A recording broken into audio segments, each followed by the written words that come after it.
Hello, crypto boys and ghouls, and welcome back to the channel, Tales from the Cryptomancer, where we feature content on play-to-earn games on the blockchain, such as Splinterlands.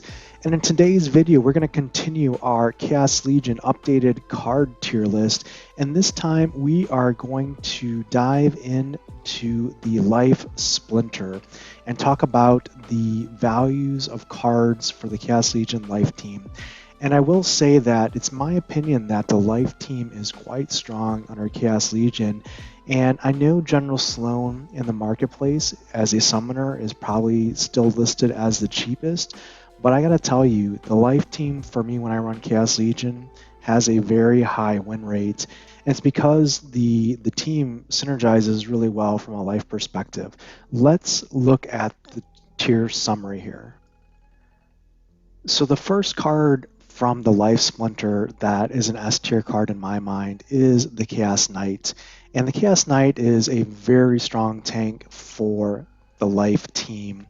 And if we look at the Chaos Legion Chaos Knight at Gold League level, we have a 6 mana card with 3 melee damage, 3 speed, 5 shields, and 6 health. With the shield ability, making it very durable against melee and archery attacks.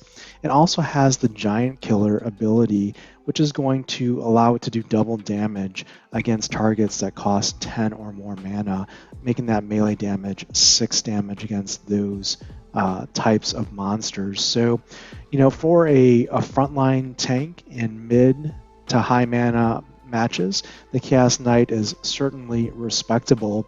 If you're looking to go against a Magic-based team, I honestly would recommend a Modern League format card in the Chain Spinner, which is a reward card, which I think is a very good tank as well. It's not Chaos Legion, but I just want to mention it because it has Void Armor, and if you're going against a Magic heavy team, the Chain Spinner can be a great alternative to the Chaos Knight in that scenario. The second S tier card I like to talk about is also a tank, and this is the Blinding Reflector. And the Blinding Reflector here is a great tank at Gold League level for the Life team, especially at the low mana levels. You're getting 2 melee damage at 3 speed, but what makes the Blinding Reflector very versatile is the 4 shield and the 6 health with Magic Reflect. Again, at 3 mana, those are very strong tank attributes, and I think it works really well with other pieces of the Life team that we'll talk about shortly. The next S tier card for Life, in my opinion, is going to be Adeline Brightwing. And Adeline Brightwing is a legendary card, and at the legendary level for gold, you're getting for 7 mana 2 magic damage at 1 speed with 5 health. And those aren't necessarily great stats for a legendary card, but what makes Adeline Brightwing shine are her support abilities of Repair and Resurrect. She also has Flight and Immunity at the gold level. But what makes Adeline Brightwing excellent is the repair on your tank units at the front, whether those be the Chaos Knight, the Blinding Reflector, the Chain Spinner, Uriel, the Purifier. All of those definitely can take advantage of the repair functionality with the shields, and also with the resurrect ability. When you resurrect your front tank, if that is the card that's resurrected by Adeline Brightwing, you're going to get all of your shields back, and that's just super strong. The next card at the S tier level is the Pelicore Arbolist, and this card under General Sloan is just beastly, and let's take a look at it here. At the gold level for the Pelicore Arbolist, you're going to have 2 archery damage with 3 speed, 5 health, and flight. What makes the Pelicore Arbolist very strong is its double attack. and its double attack, when you account for General Sloan, is doing 3 archery damage twice, so it's 6 archery damage here at 6 mana, which is very, very strong. And the Pelicore Arbolist is a primary DPS dealer under General Sloan. Usually I would like to place it in the second to last spot in the lineup where possible, and this gives it great utility and allows it to fire for the longest amount of time usually. The next S tier card is the Stitch Leech, and the Stitch Leech at gold level is quite good as well. At gold level, you're getting, for 3 mana, 3 melee damage at 3 speed and 4 health, and that 3 melee damage is coming with the sneak ability, which is fabulous for 3 mana. And what makes the Stitch Leech even stronger is going to be the Life Leech ability. And this Life Leech ability is so strong because at 3 melee damage, you could be adding 3 health every turn with the Stitch Leech, and this can just spiral out of control. If you put the Stitch Leech in the middle of your lineup or even towards maybe the 5th or 4th position, by the time the battle is over, it could have double-digit health very easily, and this is why it is a great card. If you look at the A tier cards for the Life team, I want to start with the Prismologist. Now, the Prismologist at gold level is a very strong card. It's a decent card under General Sloan for sure. You're getting 4 archery damage with Blast, with Force Field, 2 speed, 2 shields, and 5 health. And for 8 mana, that's very strong. With General Sloan, you're doing 5 archery damage with Blast, which is very solid. And I like using the Prismologist similar to the Goblin Tower. You can put that at the tail end of your lineup, and with the shield and the 5 health and Force Field, it can actually survive quite a number of sneak attacks while dishing out a ton of damage downrange. And so for General Sloan, this is a very, very strong card. The next card at the A tier is going to be the Celestial Harpy, and the Celestial Harpy at gold level, take a look at, I guess it's her.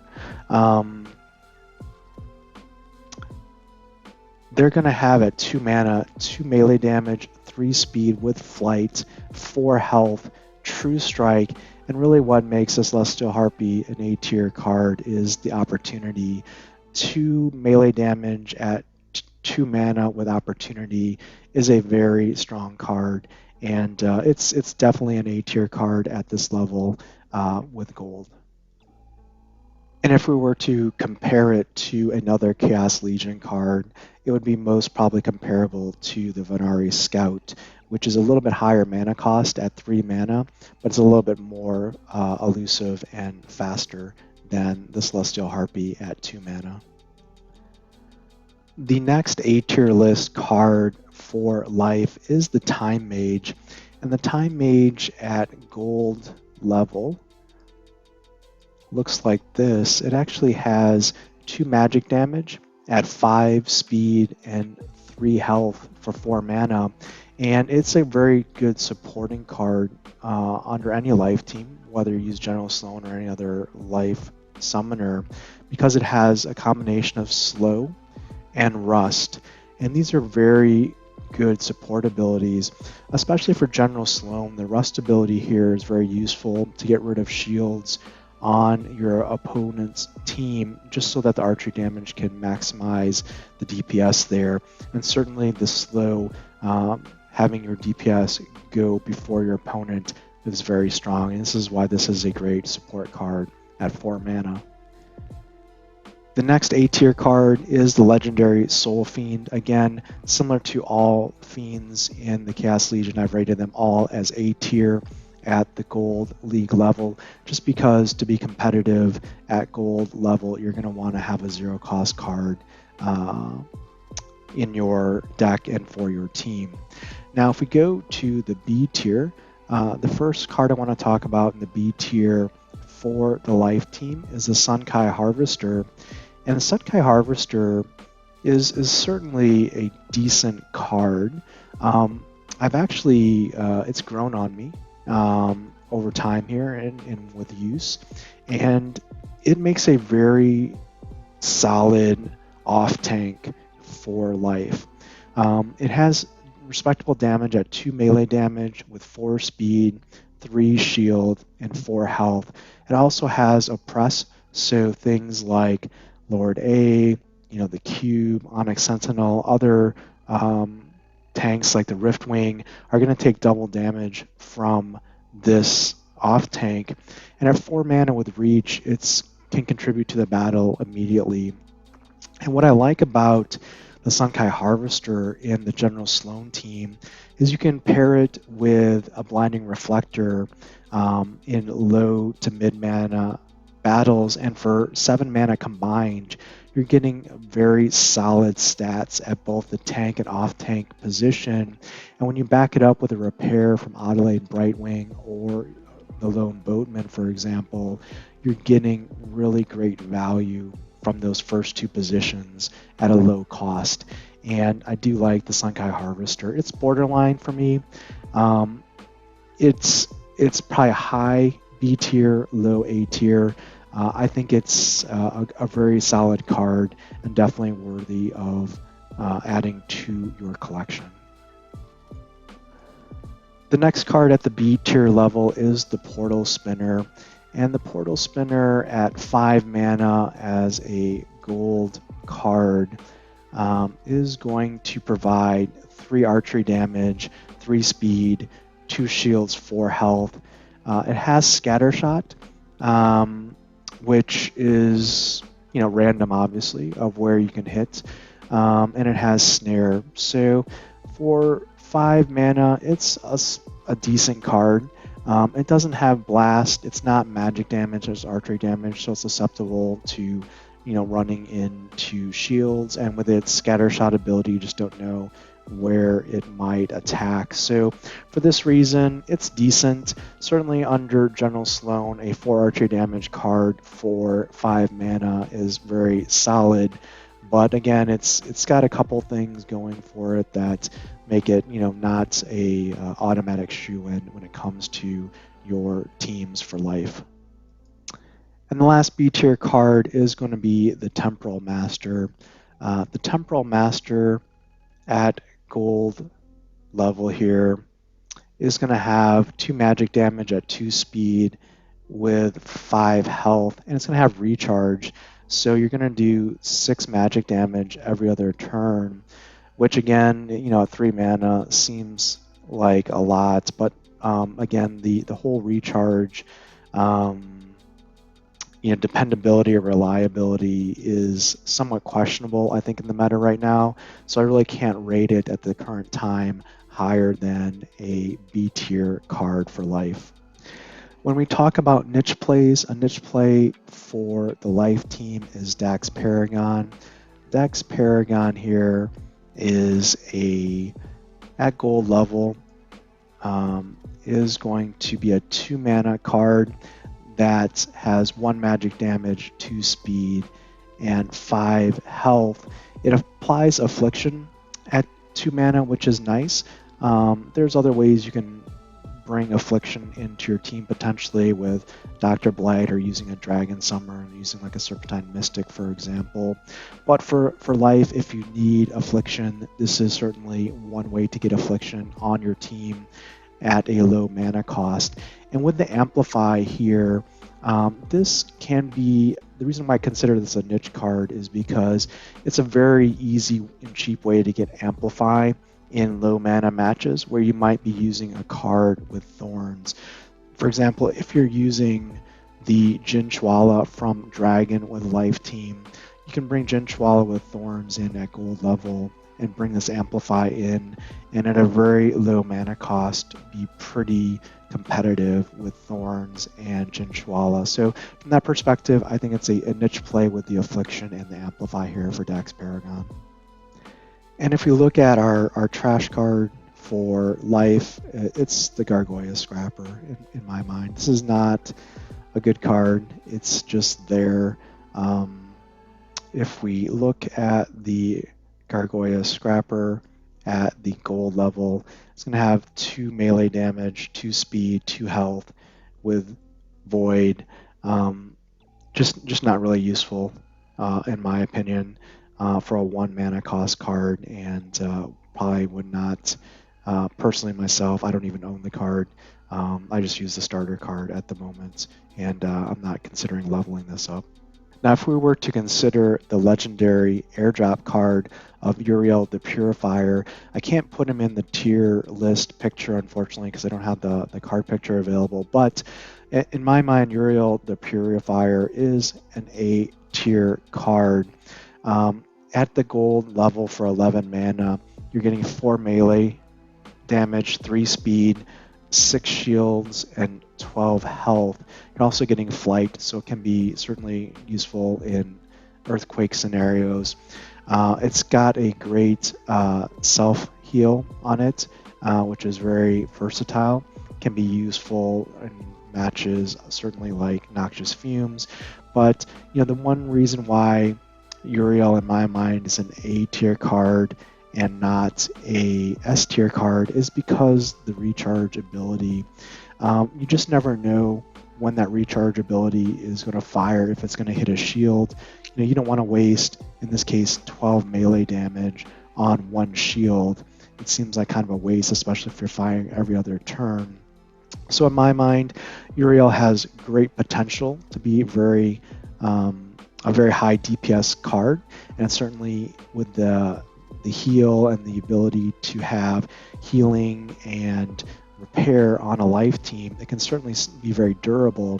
Again, just the problem is the damage with recharge is not necessarily reliable. You don't have piercing on this card, for example, which would be a difference maker and then certainly make it an S tier. But because you can hit shields and not do all of your damage. 12 damage could be wasted on 1 or 2 health monster or a shield. This is why it's an A tier card and not an S tier card in my mind. If we also wanted to talk about Chaos Legion reward cards, where I would rate them for the tier list, if we start with the Pelicore Conjurer, the Pelicore Conjurer in my mind is an S tier card. At 2 mana, you're getting 5 speed with flight, which is very elusive, and then you're getting 7 health here for 2 mana, which is great for a very inexpensive tank or off tank for your team to absorb snipe shots. It has Magic Reflect, and it also has a free Divine Shield on there as well. So for 2 mana, this is an excellent card, and it's definitely worthy of any life tier deck for gold rank level. And also, the next card for the reward cards for the life is going to be the Venari Crystal Smith, and this is a 4 mana cost, 2 archery damage, 4 speed, 5 health with a tank heal and a dispel. And for this, one, I would rate this as S tier for a couple of reasons. The first being that it provides a very necessary tank heal for the life team, and then 2, it pairs really well with General Sloan, getting 3 archery damage in addition to that tank heal. And this is just a great synergistic card and a necessary healer for life. And this is why this is an S tier card in my mind. And the final Chaos Legion reward card to talk about is the epic Jin Renova. And for 7 mana, you're getting 3 magic damage, 3 speed, and 6 health. This is a very solid support card. I would honestly list this at a high A tier level, borderline S tier. It has great support abilities of Strengthen and Triage, and coupled with Adeline Brightwing, you really have 2 very strong support cards dealing moderate magic damage as well in the middle of your lineup. The only reason I would say it's probably more a high A tier than S tier is because if I were to choose between the 2 cards, Adeline Brightwing and Jin Renova, for support cards, I'd probably choose Adeline Brightwing more often than not, just because I think she synergizes a little bit better with the life team than Jin Renova. But that being said, Jin Renova is very, very good. The challenge that you have is if you try and bring 2 support cards in Jin Renova and Adeline Brightwing, it's a lot of mana, and it's really probably reserved more for, high to mid-high level mana battles. So definitely a very solid card. I just personally prefer Adeline Brightwing more than Jin Renova, but again, high A tier listing, borderline S tier for Jin Renova. Let me show you kind of what I use as my baseline for life in the modern league. I start with General Sloan, and I will start usually if I have a low mana match with my tank and my off tank.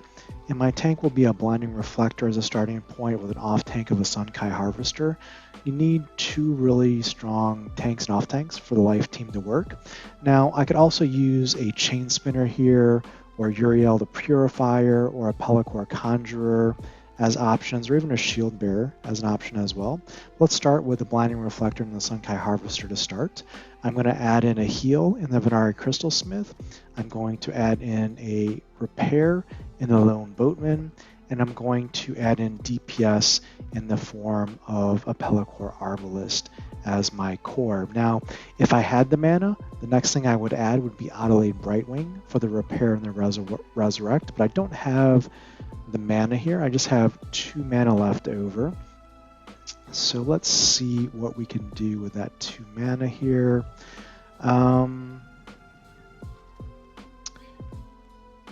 We could add a Silver Shield Archer here we just have a level 3, so it'll just be a small snipe addition to the squad, nothing too fancy. Or we could add Pelicore Conjurer here, which might give us a little extra durability here as a buffer between the Arbalist and the front line. The other thing I'll mention here is other units to consider as part of your base team here for the life team. I do like the Time Mage in a support role with the slow and the rust. Definitely one to consider. We talked about Uriel Purifier as an alternate tank for high mana battles. You can include the Prismologist in the back line for extra DPS. And certainly if you have them, Silver Shield Assassin makes a great DPS addition as well. Let's see how this battle goes. So we're going against Jotun, and in this case, the Conjurer may be helpful, taking some of the snipe attacks there. Let's see.